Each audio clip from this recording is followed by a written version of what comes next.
Kiai Muhammad Khalil Bangkalan adalah satu ulama karismatik di wilayah Jawa Timur.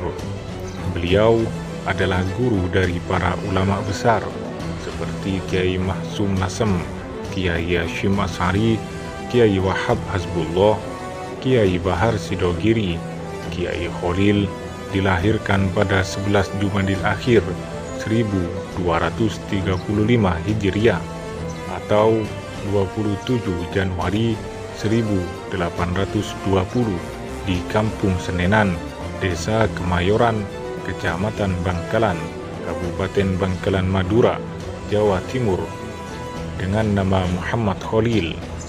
Beliau merupakan putra dari Kiai Abdul Latif sekitar 1850-an.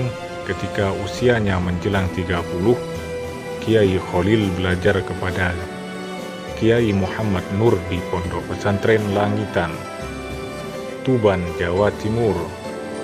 Dari Langitan, beliau pindah ke Pondok Pesantren Cangaan Bangil, Pasuruan. Kemudian pindah ke Ponpes Kebon Candi. Selama belajar di Pondok Pesantren ini, beliau belajar pula kepada Kiai Nur Hasan yang menetap di Sidogiri. Lalu Kiai Khalil menimba ilmu di Mekah selama belasan tahun. Sewaktu berada di Mekah untuk mencukupi kebutuhan sehari-hari, Kiai Khalil bekerja mengambil upah sebagai penyalin kitab-kitab yang diperlukan oleh para pelajar. Karena Kiai Khalil cukup lama belajar di beberapa pondok pesantren di Jawa dan Mekah, maka sewaktu pulang beliau terkenal sebagai ahli atau pakar nahwu, fikih, dan thariqat dan ilmu-ilmu lainnya.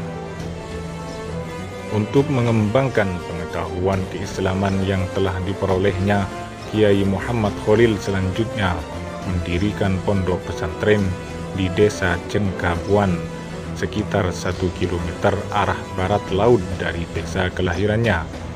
Sesuai dengan keadaan, beliau sewaktu pulang dari Mekah telah berumur lanjut. Tentunya Kiai Khalil tidak melibatkan diri dalam medan perang, memberontak dengan senjata, tetapi mengkaderkan pemuda di pondok pesantren yang diasuhnya untuk berjuang melawan penjajah Belanda. Kiai Muhammad Khalil sendiri pernah ditahan oleh penjajah Belanda karena dituduh melindungi beberapa orang yang terlibat melawan Belanda di pondok pesantrennya. Ketika Belanda mengetahuinya, Kiai Khalil ditangkap dengan harapan para pejuang menyerahkan diri.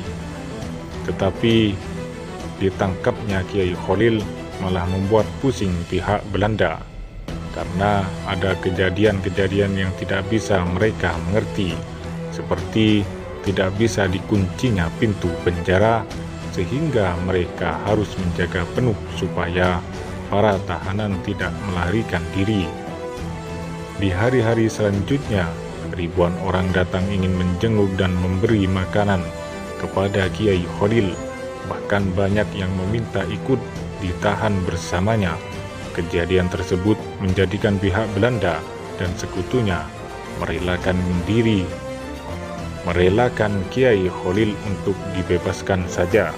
Salah satu karomah sang kiai yang diyakini para santrinya hingga kini, yaitu saat bertempur melawan Belanda, Kiai Khalil mengacau konsentrasi tentara sekutu dengan mengerahkan pasukan lebah gaib piaraannya.